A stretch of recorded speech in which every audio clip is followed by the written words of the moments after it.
আলহামদুলিল্লাহ, আসসালামু আলাইকুম ওয়া রাহমাতুল্লাহ। কবিতার নাম মধ্যপাড়া নতুন মসজিদ, বিষ্ণুপুর। এমডি বদর, বাগেরহাট সদর। বিষ্ণুপুর মধ্যপাড়া নতুন মসজিদ ঘর হয় নির্মাণ। যিনি উদার মনের অধিকারী, ওই প্রতিষ্ঠানে করছে জমিদান। প্রতিষ্ঠানে জমিদাতার ত্যাগে কবুল হয় যেন কোরবান। বাঁশের খুঁটি হোগলা বেড়া, তার গোলপাতা ছাউনি। মাটির ফ্লোরে হয় কাতার, রেক্সিনের বিছান টানি। আল্লাহর ঘরে নতুন কিছু মুসাল্লি, কবুল করেন মেহেরবান।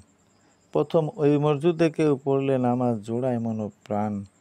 মেহমান কেউ পড়লে নামাজ, তাকে সবাই করে মূল্যায়ন।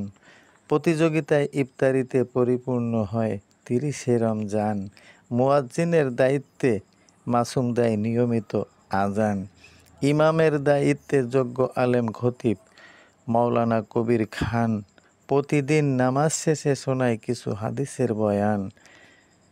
ওই ঘরের সকল সহযোগীকে যেন মালিক নাজাত করেন দান। ধন্যবাদ।